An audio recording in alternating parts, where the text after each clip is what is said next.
로마서 6장 15절로 23절입니다. 신약 성경 247쪽입니다. 15절로 23절까지 합독하시겠습니다. 그런즉 어찌하리요 우리가 법 아래 있지 아니하고 은혜 아래 있으니 죄를 지으리요 그럴 수 없느니라. 너희 자신을 종으로 내주어 누구에게 순종하든지 그 순종함을 받는 자의 종이 되는 줄을 너희가 알지 못하느냐. 혹은 죄의 종으로 사망에 이르고 혹은 순종의 종으로 의에 이르느니라.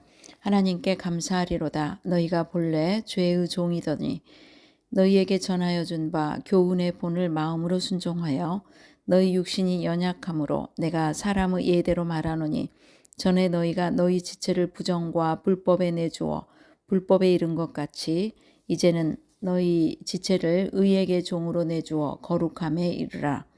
너희가 죄의 종이 되었을 때에는 의에 대하여 자유로웠느니라. 너희가 그때 무슨 열매를 얻었느냐? 이제는 너희가 그 일을 부끄러워하나니 이는 그 마지막이 사망임이라. 그러나 이제는 너희가 죄로부터 해방되고 하나님께 종이 되어 거룩함에 이르는 열매를 맺었으니 그 막은 영생이라. 죄의 삭은 사망이요 하나님의 은사는 그리스도 예수 우리 주 안에 있는 영생이니라. 오직 예수님, 예수 그리스도의 은혜와 평강이 넘칠지어다. 아멘. 오늘 우리에게 주신 말씀은 로마서 6장 15절로 23절이고요. 누구의 종입니까?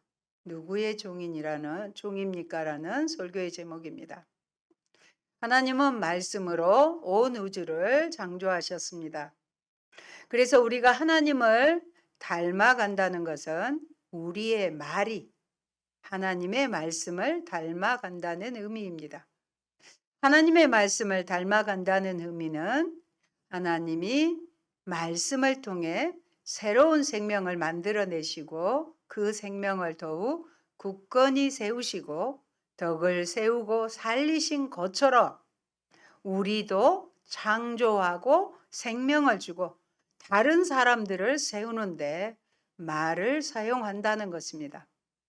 우리의 말이 긍정적이고 다른 사람을 세워주는 대신에 다른 사람을 깎아내리고 상처를 준다면 그것은 영적 전쟁에서 지고 있다는 증거입니다. 영적 전쟁은 나의 몸에서부터 시작하기 때문입니다. 밖에서 시작한 게 아니에요. 영적 전쟁은 나의 몸으로부터, 옛사람으로부터 시작한다는 것을 기억하시기 바랍니다. 특별히 공동체 생활에서 사탄이 가장 잘 사용하는 무기가 말입니다. 그래서 긍정적으로 덕을 세우고 허물을 덮고 공동체에서 교회와 가정이 되겠죠. 남을 세워주는 말로 영적 전쟁을 해나가야 합니다. 행한 대로 받는다. 인과응보에 익숙한 우리에게 은혜만큼 낯선 언어도 없습니다. 그래서 값없이 주어진 은혜에 대해 때로 의심도 하고 오해도 하고 딴죽을 걸기도 합니다. 법보다 은혜를 강조하면 죄의 고삐가 풀어져 범죄를 조장할 수 있다는 적대자들의 궤변은 혼란을 야기하며 복음의 역사를 회방했습니다. 하지만 바울 사도는 은혜 아래 있다는 이유로 죄 짓는 일을 정당화할 수 없다고 말합니다. 하나님의 은혜가 가져온 변화, 그 은혜가 지향하는 삶, 그리고 그 은혜가 가져올 마지막 영광을 생각한다면 은혜 아래서 범죄를 용인한다는 것은 있을 수 없는 일이라고 단언합니다. 우리는 누구의 종입니까? 바울이 이렇게 공들여 주장하는 이유는 우리가 우리의 주인이 바뀌어서 새로운 주권 아래 살게 되었는데도 그에 대한 오해가 많기 때문입니다. 인간은 누군가를 섬기도록 창조되었기 때문에 하나님이든 죄든, 여기에서 로마서의 죄는 인격이라고 그랬어요. 누군가에게 속하게 됩니다. 그래서 우리는 하나님을 알기 전에는 본질적으로 죄의 영역에 죄라는 그 영역에 속해 있던, 그래서 하나님으로부터 진노받아야 마땅한 진노의 자녀였습니다. 오늘 본문이 말씀하는 내용입니다. 첫째, 죄의 종과 의의 종입니다. 18절까지 말씀인데요. 16절, 17절에는 죄의 종이라는 표현을 사용하고 있습니다. 하지만 예수님을 통해 비로소 우리가 속한 영역이 죄에서 어디로? 하나님으로 옮겨졌습니다. 이제 은혜의 영역으로 들어왔는데 어떻게 죄를 지을 수 있느냐고 말하면서 누군가의 주장을 인용하고 있습니다. 15절 말씀 또 같이 말씀도 보면서 집중하시기 바랍니다. 그런즉 어찌하리요? 우리가 법 아래에 있지 아니하고 은혜 아래에 있으니 죄를 지으리요? 어쩐다고요? 그럴 수 없느니라. 아멘. 바울은 이제 은혜의 영역으로 들어왔는데 어떻게 죄를 지을 수 있느냐고 말하면서 누군가의 주장을 인용하고 있습니다. 그 주장은 죄의 영역에 있다가 은혜의 영역으로 옮겨왔기 때문에 죄를 짓는다고 해도 하나님의 은혜가 더 강력하니까 이제 하고 싶은 대로 하고 살자는 주장입니다. 이럴 때 바울의 답은 당연히 아니오입니다. 이 주장이 왜 틀렸는지 16절부터 설명합니다. 같이 보십니다. 너희 자신을 종으로 내주어 누구에게 순종하든지 그 순종함을 받는 자의 종이 되는 줄을 너희가 알지 못하느냐?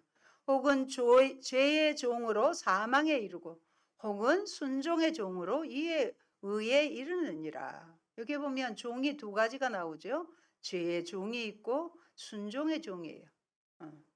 오늘 설교의 제목이 뭐예요? 당신은 누구의 종입니까?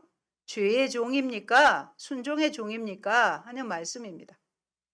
우리가 죄라는 감옥에서 나왔기에 죄를 짓지 않아도 되고 죄를 주인으로 섬기고 종노릇 하지 않아도 되는데 자꾸 옛날 생각을 하고 옛 습관에 물들어 그때를 그리워하기까지 합니다. 이스라엘 백성들이 광야에서 헤맬 때 모세에게 애굽에서 종노릇하며 살 때가 더 좋았다고 불평하는 것과 마찬가지입니다. 우리가 들을 때는 말도 안 되죠. 우리는 예수 그리스도 안에서 새로운 자유를 얻었고, 아멘. 이제 주인이 바뀌어서 죄를 짓지 않아도 됩니다. 이 자유는 죄를 마음대로 지어도 되는 자유가 아니라 죄를 짓지 않아도 되는 자유입니다. 이제는 우리는 구원을 받았으니까 이제 죄를 지어도 된다 하는 그런 이상한 또 교단이 있죠. 그런 이단도 있습니다. 여러분, 우리가 예수님을 몰랐을 때는 우리의 영역이 죄의 영역에 속해 있었던 것입니다. 이걸 확실하게 구분하십시오. 즉 죄를 우리의 주님으로 퀴리오스로 모시고 살았어요. 하지만 예수님을 믿음으로 받아들임으로써 이제는 그 영역에서 무슨 영역? 은혜의 영역으로, 즉 예수님을 우리의 주로 모시게 된 것입니다. 우리는 원래 하나님의 피조물로 원래는 하나님께 속했던 사람들입니다. 맞지요?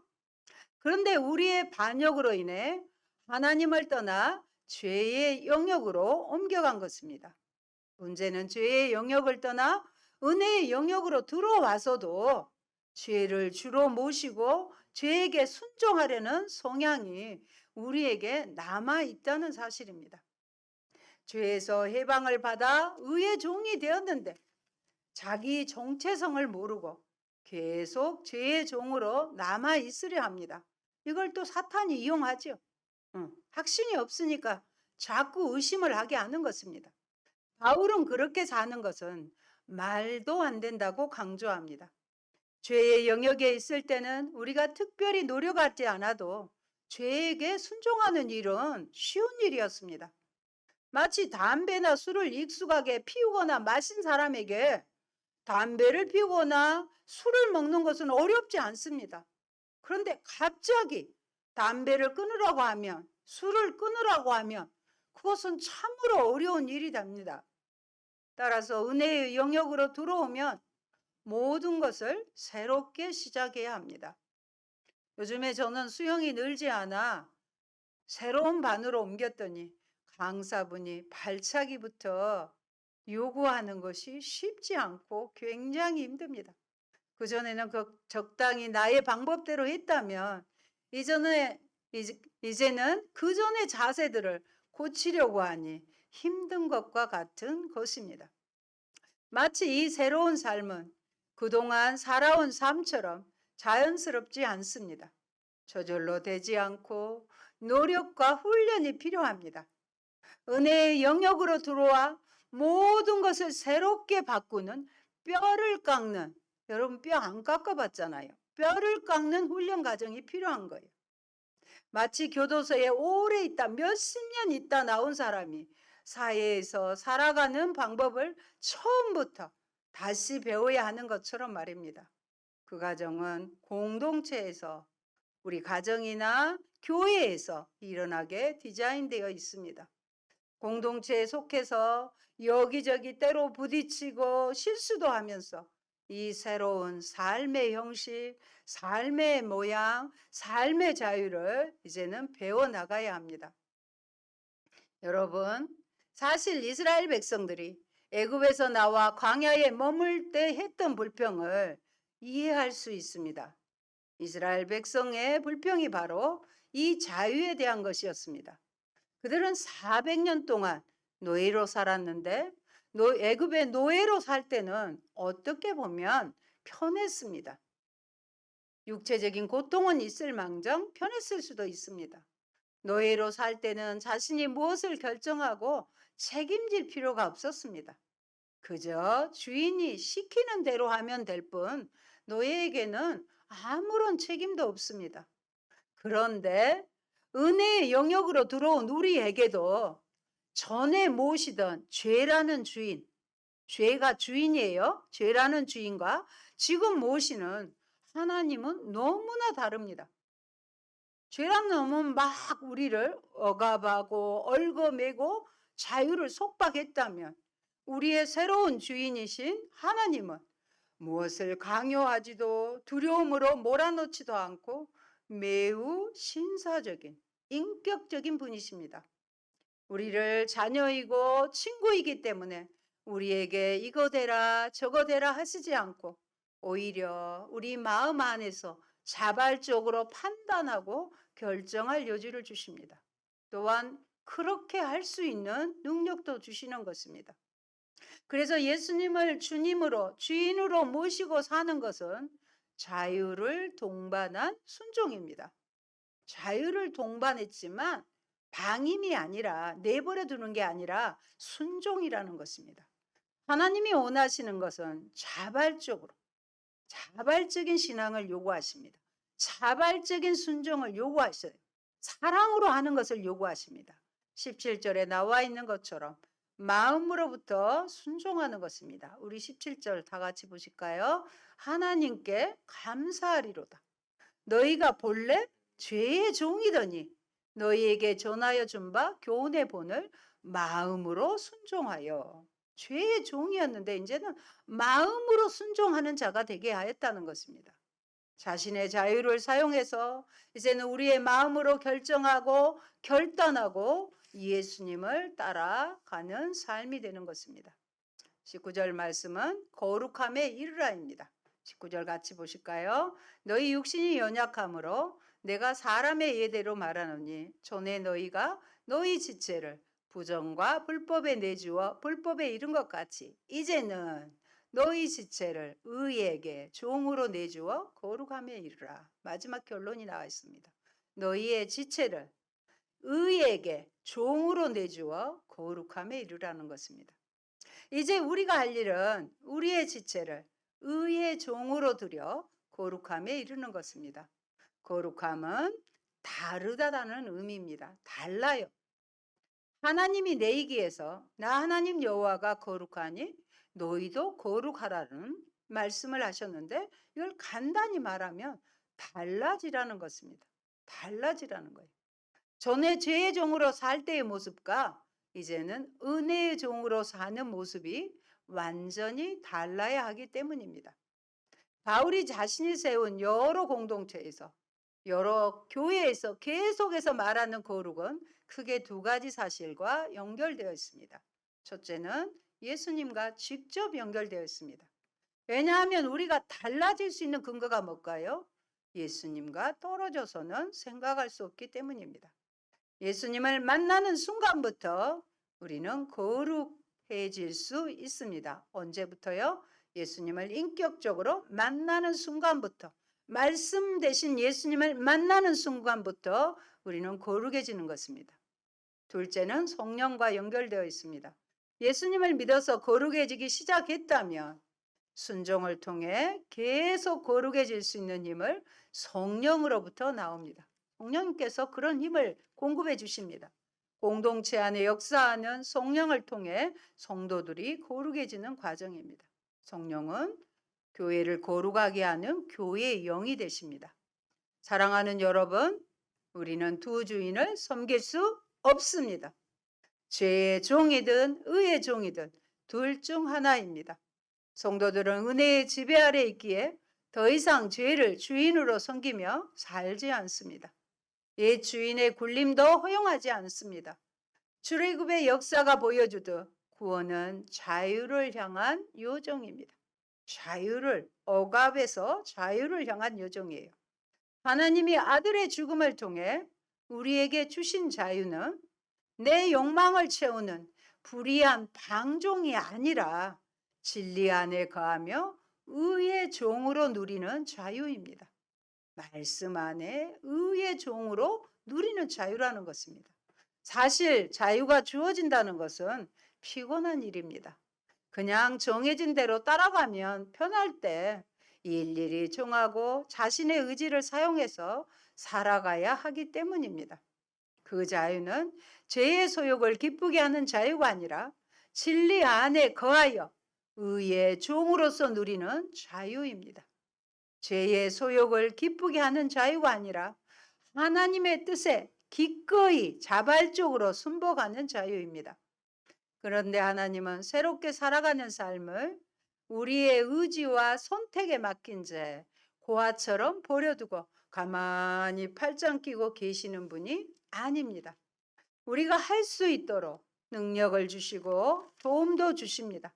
그러니 내 마음대로, 내 기분대로, 내 뜻대로 살면서 하나님의 종일 수 없습니다.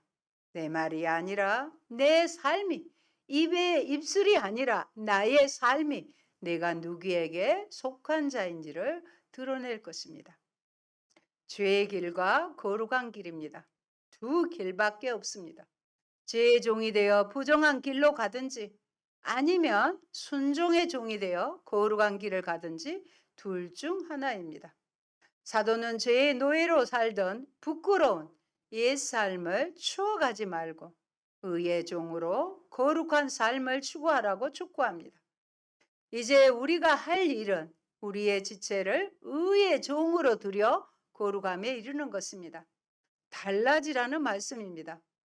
그래서 하나님의 은혜는 죄를 지어도 되는 이유가 아니라 거룩함의 열매를 맺어야 하는 이유입니다. 은혜 아래서 나는 어떤 열매를 맺고 있습니까? 나는 혹시 하나님의 값진 은혜를 값싼 싸구려 은혜로 만들고 있지는 않습니까? 그리스도인은 자신의 과거와 현재의 신분을 알기에 육체의 소욕을 따라 살려는 욕구와 늘 맞서는 자들입니다. 구원은 받고 싶으면서도 죄가 주는 달콤함 역시 포기하고 싶지 않은 두 마음을 늘 경계하는 자들입니다.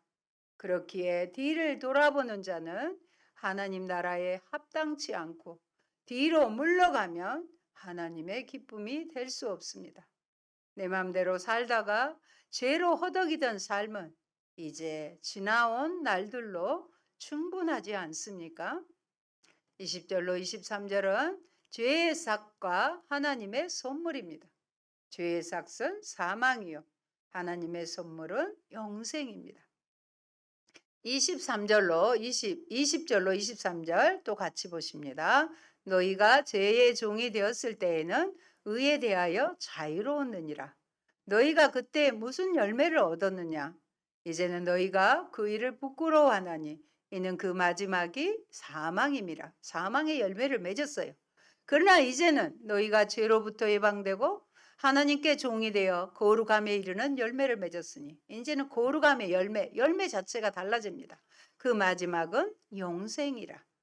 죄의 삭은 사망이요 하나님의 은사는 그리스도 예수 우리 주 안에 있는 영생이니라. 아멘. 죄의 삭은 사망입니다.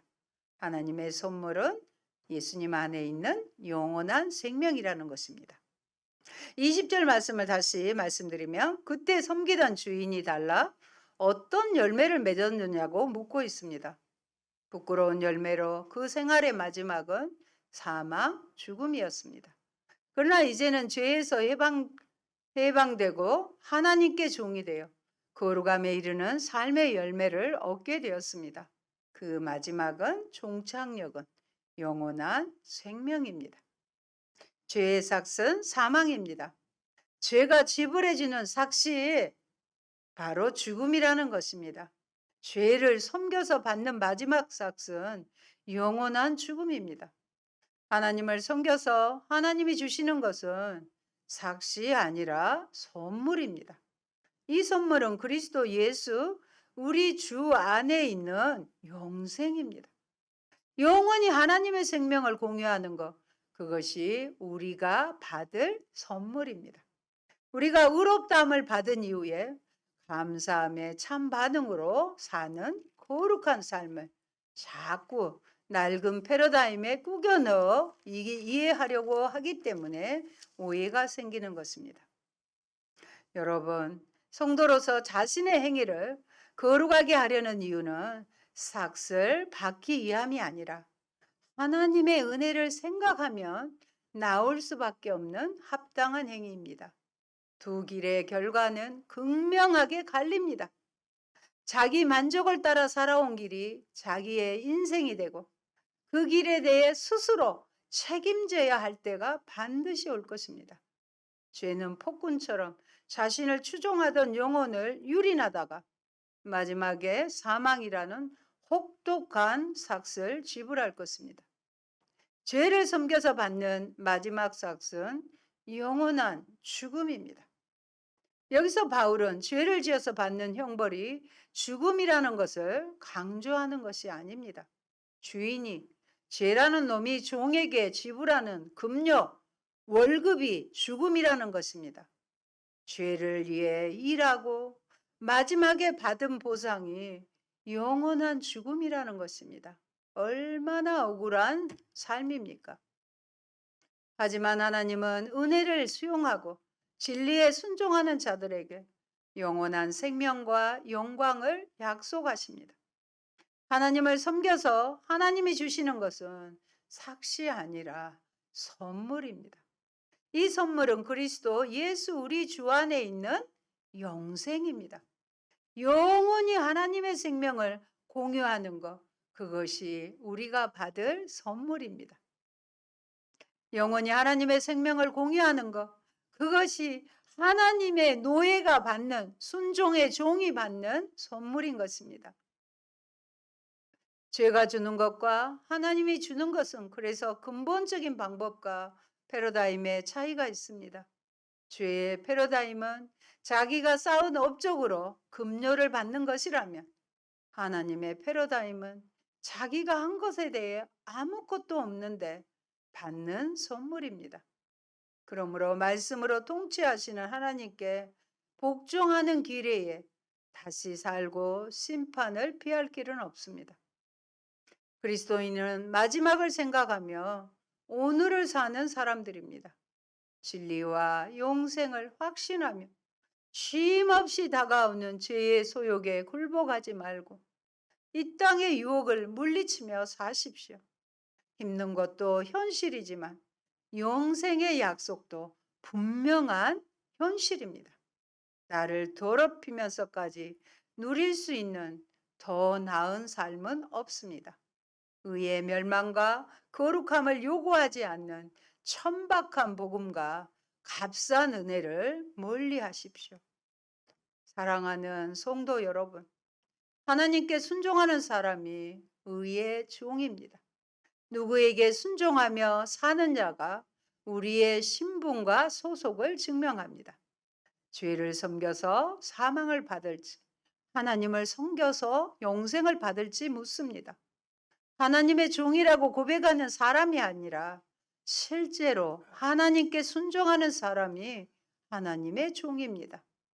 하나님께 순종한다는 것은 곧 하나님의 말씀에 순종하는 것을 의미합니다. 그런데 영원한 생명으로 사는 삶은 질적으로 달라서 그 전에 노예로 살 때는 주인이 시키는 대로 하면 됐지만 새로운 삶, 새로운 은혜의 영역에서 하나님의 자녀로 사는 것은 자유가 있고 하나님이 원하시는 자발적인 사랑을 할 수 있는 멋진 삶이라는 것입니다. 그 삶을 주시는 것이 바로 복음의 능력입니다. 결국 우리의 선택이 우리의 삶을 좌우합니다. 그런데 이 사상은 사실 그동안 죄의 노예로 살던 우리에게 받아들기 힘든 면이 있습니다. 너무나 다른 관점을 지녀야 이해되는 복음이기 때문에 그렇습니다. 나는 하나님의 말씀에 순종하는 삶을 통해 내가 하나님께 속한 의의 종임을 드러내고 있습니까? 여러분, 선택은 자유이지만 그 결과는 결코 자유롭지 못합니다. 죄의 길로 가면 사망에 이르고 의의 길, 순종의 길로 가면 영생에 이릅니다. 따라서 지금 가는 길은 장차 내가 어디에 이를지를 보여준다고 할 수 있습니다. 지금 나는 영생을 소망하며 의의 좁은 길을 걸어가고 있습니까?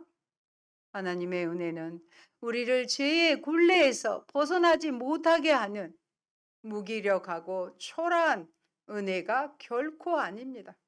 그런데 주님만이 내 삶의 참 주인이라고 고백하던 은혜와 감격이 점점 사라져가고 있지는 않습니까? 아멘. 기도합니다. 좋으신 아버지, 감사합니다.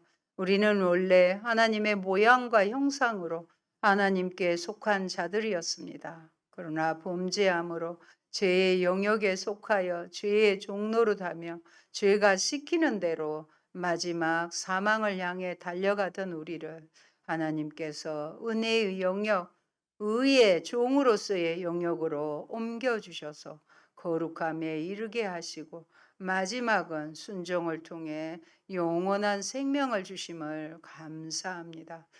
내가 그 일을 위하여 힘쓰고 애쓰고 노력한 것이 없는데도 하나님의 은혜로 이 길에 우리를 이끌어 주셨사오니 하나님의 사랑에 감격하여 자발적으로 이제는 의의 종으로 순종하여 영원한 삶, 하나님을 기쁘시게 하는 저희가 되게 하여 주옵소서.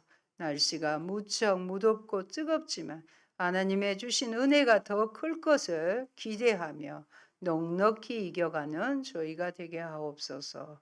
예수님 이름으로 기도합니다. 아멘.